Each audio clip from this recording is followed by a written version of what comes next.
Muting mic.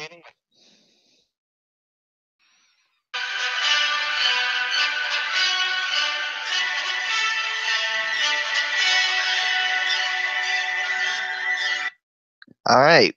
Well, today we have Tornadopelt on the channel today, and we are going to talk about how he reconciles science and the Bible when there are apparent contradictions.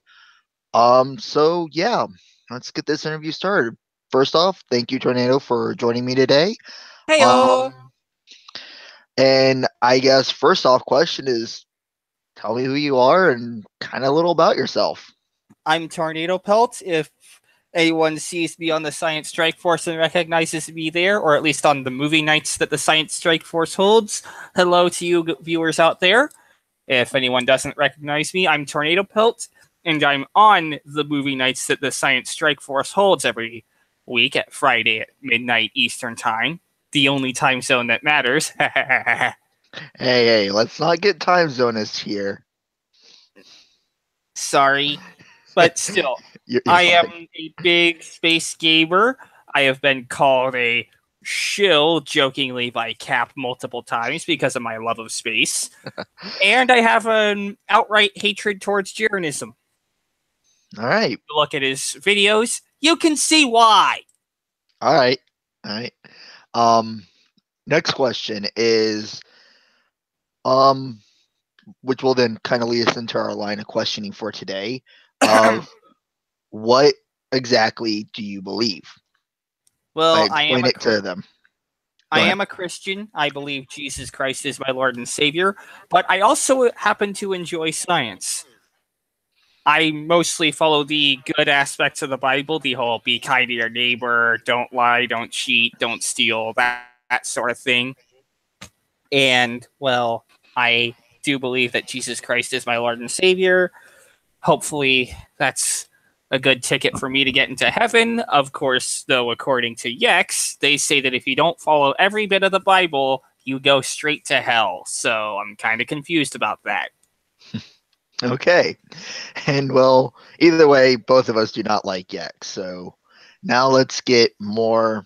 Especially that science-denying fucktard known as Tag You're It. All right, they aren't on here. Let's leave them out of it. Let's just focus on what the discussion is for today. Sorry. I already went into them, so we got that covered. 4 hours worth of that. So, yep. Yeah, you can plug that. Onto the parts of how you reconcile or what you or how you understand it or interpret this. Yeah, science. So yeah.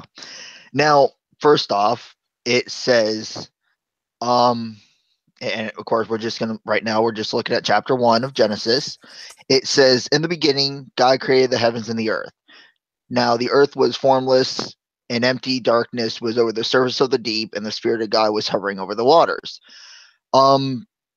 So how would you reconcile that when we know the universe is 13.7 odd whatever billion years old, but the earth is only like 4.54 billion years old? How would you reconcile that when it appears to say they were created at the same time? We don't know exactly when God created the heavens or the earth, or even both of them at the same time. It could be he created one first, and then he created the heavens first and the earth later, or he created the solar system after everything was already in place, to which the heavens would be referring to the 5 planets that we could see with the naked eye, plus Uranus, Neptune, Pluto, and all the asteroids and such like that. So more just to make sure I understand what you're saying on that, just for clarification on this, you interpret it heavens being outer space. Yeah. Okay. Just like I said, I just want to make sure we're all on the same page here. Next it gets into, and God said, now again, I'm just reading through it bits and pieces. So, I mean, we're going through the whole chapter, just FYI for you. Which is nice. Yeah. It says, and now this is starting verse 3 for anybody who might be watching, following along with their own Bible or something online. Um, it says, and God said, let there be light, and there was light. God saw that the light was good and separated the light from the darkness. He called the light day, and the darkness he called night. And then there was evening and morning the first day. The obvious one here is we don't have the sun yet. How do we have light without any of the celestial light producing objects? Bear in mind that in the beginning of the formation of the solar system, even when the sun was shining, there was a lot of thick dust in the actual ring where the planets were forming. So it could be referring to the light shining through the dust, even though the sun isn't technically visible. The light that it produces is still visible. We even see this as the zodiacal light when the sun's light is refracting and reflecting off all the dust still left behind. Okay. Now, the sun could be still forming because we know that the Earth and the sun formed at around the same time, as did the rest of the planets. Okay, and the next obvious one, which this answer will cover any of the other times that that this is brought up, but the day. I obviously you do not subscribe to a 24-hour day, literal 24-hour day, Because but that makes no freaking sense. I know, I'm just saying I know you don't, but how would you reconcile that term of the wording of day? That's actually a really tough question. Like I said, I didn't expect anything less out of you. No. But the thing is, we don't know how long a day is according to God. Sometimes some parts in the Bible somehow refer to it as 1,000 years is as a day, but bear in mind when the Old Testament was written, we didn't really have words for million or billion that were actually being used. Okay. We really only had the 1,000 if the Old Testament wording is where the 1,000 years is as a day shows up. Okay. Yeah. So and that, the day length in that sort of quote, if you can see the air quotes I'm making with my fingers or really hear them, yeah. it could be any length of time. It could be referring to the billions of years or hundreds of thousands or millions of years. Okay. Really, it could take. We don't know how long a day is according to God. It could be any time span he wants it to be. Okay. I had a question. Oh yeah, I was actually a point I was going to make on to kind of elaborate with what you said. You are right. They didn't have. If you look at it, they only I think had like a base 60 counting system. But it never. I don't think they really had anything that counted up to that high. So that is a very good answer on that one. Next, starting in verse 6. It says, and God said, let there be a vault between the waters to separate the water from the water. So God made a vault and separated the waters from under the vault and the waters above it. And it was so. God called the vault sky, and there was evening and morning the second day. Obviously, we've covered that last bit in that last question. But the next one is, we've been to space. We do know that above the atmosphere, that is not water. How would you go about on that one? Well, we obviously know that part of it is referring to the actual oceans. Yes, that would be the water below the vault, or at least how I've always understood it. But yeah. Now, there could be a reference to the water above the vault where the water is gathered. We could consider that the vault is actually gravity. Okay. Because God said that there was waters under the vault and above it. So Okay. below and above. The only thing I could see at that point actually gathering the water or keeping the water there would be gravity at that point. Not to mention the fact that there is an atmosphere keeping the water from boiling because there's air pressure. Bear in mind, water boils in a vacuum, even at room temperature. Yeah. In place yet. Okay. All right. Like I said, I want to make sure that I fully understand where you're coming from and everything. Says, and now starting in verse 9, it says, and God said, whoops, sorry, no. Oh no, this is where we're Whoops. at. Sorry. No, right spot. Sorry, my bad. It was and God said, "Let the water under the sky be gathered into one place, and let the dry ground appear." And it was so. God called the dry ground land, and gathered the waters he called seas, and God saw that it was good. Now, obviously, that's, you know, that's pretty self-explanatory. I don't think that there's any contradictions on that part. It seems like, because the oceans were the seas at the time. That's because they didn't have a word for ocean. So let's move on to verse 11. Because like I said, that one I really don't see too much in there. Now this is where we're gonna have a little bit of tricky, and it's gonna be a little tougher. And then God said, "Let the land produce vegetation, seed-bearing plants and trees on the land that bear fruit with the seed in it, according to their various kinds." And it was so. The land produced vegetation, plants bearing seeds according to their kinds, and trees bearing fruit with seeds according to their kinds. God saw that was good, and there was evening and there was morning the third day. Now that last part, if you probably don't know where I'm going to go with this line of questioning, this will cover. How is there plants before the sun? No, that's actually that's one question, but that's not where I was going. And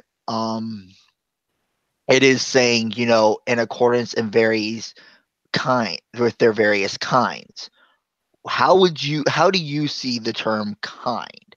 I mean, we've never had a set quote unquote definition of kinds. We've I mean, I mean, we never really have gotten a definition. How do you know, see that? And not to mention, we know that all the plants didn't just appear at once with all Very the different too. varieties we have. We kind of understand the evolution on that part too. So, how Yeah, would there you are go with various that? different varieties of tree. Even certain apples are different. So Yeah. there are different kinds of apples. Like you have Golden Delicious, Red Delicious, Granny Smith. Okay. I think there are two broad there's one broad variation of kind which I would claim as species, and the subspecies or breeds would be different kinds among those specific kinds. So there's kinds of apples and then there's kinds of fruit in that case. Like you have Okay. oranges, Okay. apples. I think, okay, I could be wrong if someone watched this in the comments, but I think that would be more in the genus category, such as a fruit bearing tree and things like I could be wrong on that. If someone knows, correct me. Well, there is such a thing as subspecies. Yes, yeah, I know that. So it's either Um, genus and species or species and subspecies. okay, all right, I see what you're saying now. All right, yeah, sorry, I was a little confused there for a second. Um, so okay, um, yeah, where were we? Here, 14. So I got lost on my thing here. And God said, "Let there be lights in the vault of the sky to separate the day from the night, and let them serve as signs to mark sacred times, days, and years. And let them be lights in the vault of the sky to give them light on the earth." And it was so. God made two great lights, the greater to govern the day, the lesser to govern the night. He also made the stars.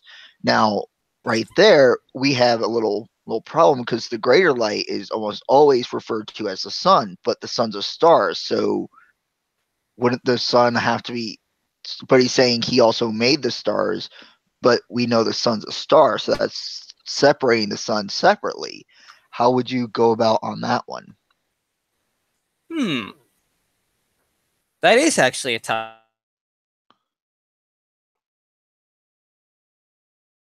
in the atmosphere. It's also the Um, actual area where the planets Tornado. were forming. Yeah?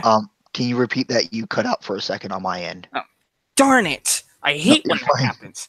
You're fine. I'm sorry. It's probably my internet. It's not the best. Well, we know that when certain algaic form, where certain algaic microbacteria were forming, or rather microbiological life forms, there was we know algae was forming and sort of things like that from gnarly space ingredients, as Bill Wirtz pulled it or said it. if anyone's seen his videos called History of the Entire World, I guess, you can kind of see where I'm getting that quote from. Yeah. Free plug for Bill Wirtz, by the way. Yeah. I've actually never seen it, so I'll have to look into that. So we know that before plants started doing their photosynthetic dealio, the atmosphere was quite thick and quite toxic and such. But Yeah. when bacteria started feeding off Um, the residual sunlight that was piercing through, they started to make oxygen, which would get the toxic gases cleared away. And I would say that about that time, the whole dust and such was actually starting to clear out. Okay. So as the oxygen took a big hold. I gotta step this. You're getting to the point of how the sun is also a star, but it talks about making the stars as well, right? Yeah. Okay. I want to make sure you really know. Okay. There is a rotation of the Earth still at this point, and the dust is sort of clearing out of the atmosphere. The toxic gases are going away. So God supposedly making the stars could be him getting the gases cleared away as he develops as he gives the cellular life forms the ability to perform photosynthesis. Okay. All right. All right. And we'll go back up into here. With the first side of that verse that I had read, and it talks about the lights in the vault. We've already discussed it, and you said gravity was the vault. Supposedly. So lights in the vault. How would you go about that if Earth's gravity is the vault? We don't have stars on the Earth. They're up in outer space. Yeah, that was kind of bad wording on my part. When I say gravity, I meant the thing holding the waters and the atmosphere to the Earth. Okay. Now, when I say the vault from now on, I'm going to probably be referring to the sky and such, because he did say there was a sky there. So bad wording on my part there. Okay. Again, I just want to make sure we're all on the same page here. Next set, starting at verse 17, is God set them in the vault of the sky to give light on the earth, to govern the day and the night, and to separate the light from the darkness. God saw that it was good, and there was evening and morning, blah blah blah, fourth day. Now, didn't he? Here's the question. I don't know if maybe it's just the, huh? You kind of cut out for a second. Oh, I was just reading the verse, which was up to where he separates the light, and here's where this question comes in on that. I don't know if it's just the authors who are writing this, on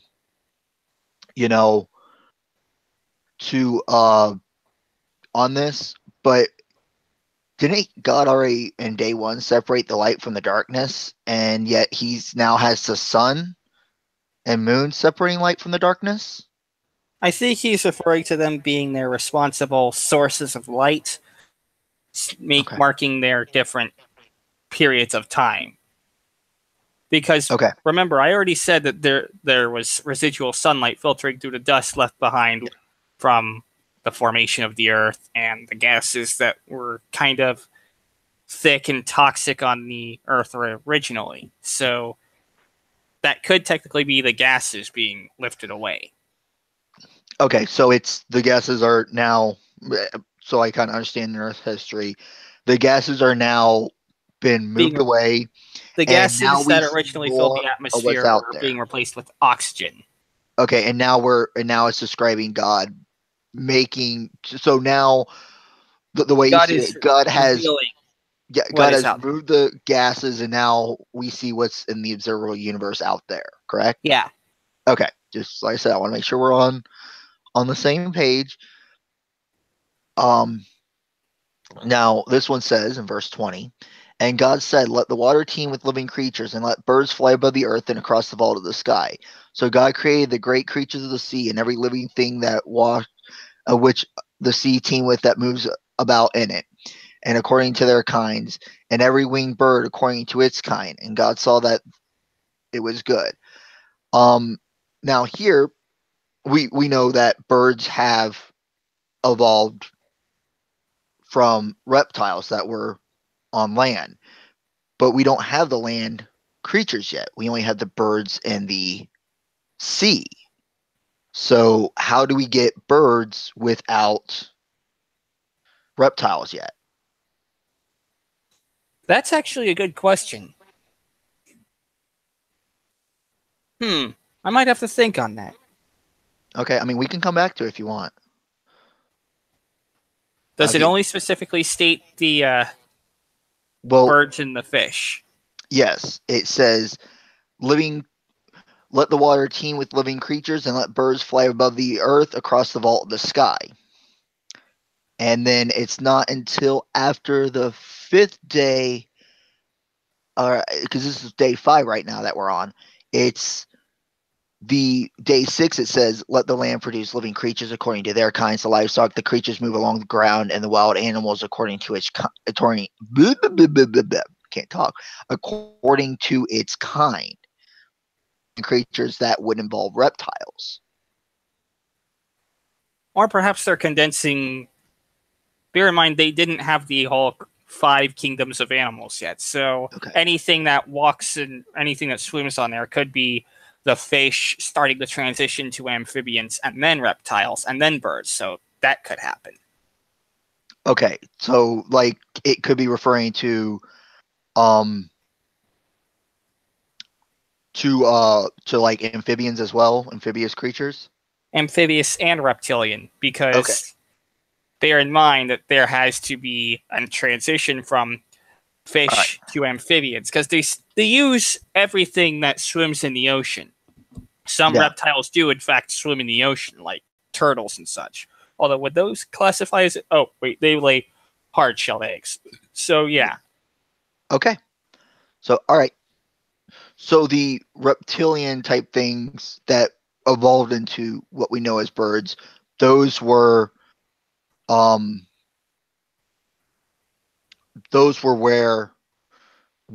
they're talking about in that, right? I think so. Okay. All right. God blessed them and said, "Be fruitful and increase in number, fill the waters and the seas, let birds increase on the earth." And evening, morning, 5th day. All right. That's really nothing too bad in there. Next up is, "And God said, let the land produce living creatures according to their kinds, the livestock, the creatures that move along the ground, and the wild animals, each according to its kind." Again, we kind of covered on that with the last question, so I'll just keep going. "And it was so. God made the wild animals according to their kinds, the livestock according to their kinds, the creatures that move along the ground. God saw that this was good." And then God said, "Let's make mankind in our image and our likeness, so that they may rule over the fish in the sea and the birds in the sky, over the livestock and the wild animals, all over the creatures that move along the ground." Now, obviously, this would imply that man was created separately, but we understand how through evolution we evolved into what we are today. Yeah. And so how would you go about on that one with what we know of evolution versus saying it was a separate part of creation? Well, when we look at the current... Oh, hold on. I think my mom just came. Okay. Hold on. Mom kind of needs me to help, so be right back. All right.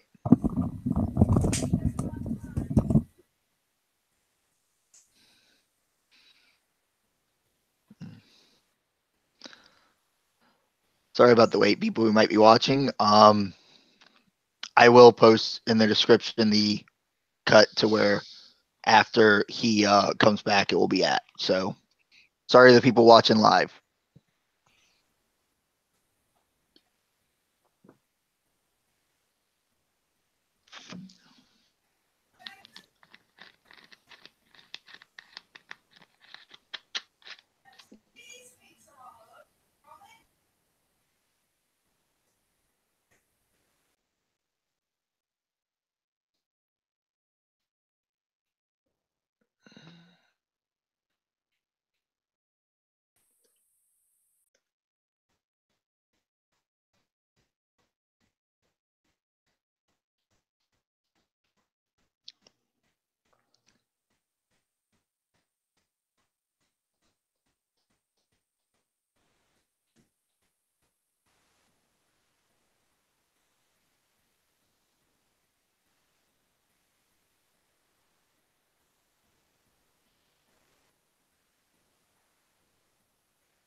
I'm back.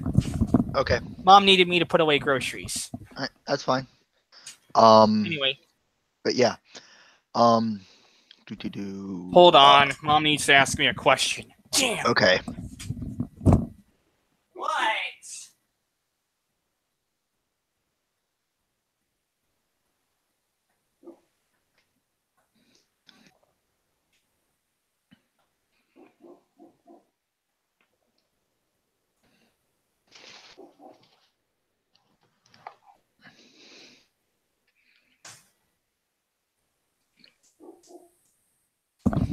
Mom ended up asking me about something I did earlier today, putting the trash out. All right. That's fine. Yeah. Now here's another one. That I would say. We were talking about man. Yeah. This is part of this. Is another question on here. It says, "Let's make mankind in our image, our likeness, so that they may." And this is where the question is. It says that so that they may rule over the fish, the sea, the birds in the sky, and over the livestock and the wild animals, over all the creatures that move along the ground. Now, I don't know about you, but if you go up to a wild lion and you tell it to do something, it ain't gonna listen. It's gonna have you for lunch. Maybe I'm misinterpreting it. But a rule over, how would you how would you go about on that one? I think I would be referring to the intelligence of man, or the ability for man to develop tools and various sharp objects or various things to utilize to rule over their environment. Okay. Much like we have the axe to chop down trees, we can use stone chisels to build houses. We can bang rocks together to make sharper rocks. Yeah. Okay. So in that case, when it says rule over, I think it refers to have man's intelligence rule over that of all animals. But bear in mind, dolphins are smarter than humans, somewhat. They have at least the same intelligent capacity. Yeah. All right. That I think they developed on their own. Okay. Yeah, and that's fine. Yeah. I think the only other one I got is dealing with verse 27. The rest of it is more just go over, subdue the earth, rule over that which we've already just discussed there. Man's likeness. It's close. It's so God created mankind in his own image. In the image of God, he created them, male and female, he created them. Now, this one would imply male and female created at the same time, but in Genesis 2, it talks about how he created man, and then later he created woman. So how would you go about on that particular one? It's not so much of a reconciling science as the Bible with the Bible on that. Perhaps the man there is the body plan. He begins the body plan for man because, remember, there might be a little bit of special pleading here, fair warning. Okay. But God can take any image he chooses. Okay. So he could be using an image that helps him create things with functioning limbs, functioning hands, and then he said, you know what, I think I like this, so let's create man the same way. Okay. So he creates the basic body plan for the monkey, the chimpanzee, that ape thing there, which then develops into Homo erectus and all that. So the way you're looking at, just to make sure I understand, is basically primates were kind of the rough draft, and then God just slowly through evolution, guiding evolution, kind of perfected the model to where we are today. Yeah. Okay. All right. Just like I said, I just want to make sure I understand. All right, and that's really all I got on that, because like I said, we were really going to look at Genesis 1, and the rest of Genesis just saying, he blessed them, be fruitful, multiply, subdue the earth. He gives you all the seed-bearing plants for food, and that all through there. So, and then he made it. Saw what he made was good, and then you had the 6th day. So, yeah, that's pretty much all the questions I can come up with. So we can So refer yeah, so we can refer to the first day when God says, "Let there be light," as the formation of either the universe or the solar system. yeah. All right. And then we can look at the second day when he separates the waters as the actual formation of the earth itself. Because when I say that, I mean after the Theia impactor. Yeah. All right. So it's the starting of all the plate tectonics and that what kind of give us the form that we know today. Yeah. Okay. And then third day was the was where he, all the dry ground and that, and then the plants, which that's fairly self-explanatory on that one. Next one was the vault, the skies, and the lights. So that was getting rid of all like the space dust that was in the atmosphere and all the toxic gases that would have been obstruct. Okay. Next, it was the birds and the fish being created, which you said was the amphibians, which would then go through the evolution on that there. Mm-hmm. And then Right, he and then builds off that basic plan. What and with kind of goes while guiding evolution. Okay. Yeah. All right. I think that pretty much you can see where science and Christianity sort of go hand in hand for me. Yeah. Yeah, and that's fine. Like I said, I'm not there God aren't did any make us as thinking beings, so Yeah. Yeah. And I don't and again, I'm not here to try, I just kind of wanted to dig into your mind a little bit and see how it what you works. thought and how you reconciled both science and the Bible when to me there's apparent contradictions. Again, we obviously do not agree on the religion aspect, but I do thank you for coming on my channel, Tornado. Again, his channel is linked in the description below. I do recommend going and checking it out. So far, I don't have many videos on there, but you might be able to find Changeling Attack, which was actually my first video. Yeah, and he's working on a Eric Dubé video, right? It's called 200 Proofs that 200 Proofs the Earth is in fact a spinning ball and Dubé is a lying pile of horse. Yay! Yep. All right. So yeah, when that gets, I recommend keep an eye on his channel for that. Again, thank you, Tornado, for coming and joining me today on this interview. I do greatly appreciate it. And I think that will do it for the show. This is Cat Brony, signing out.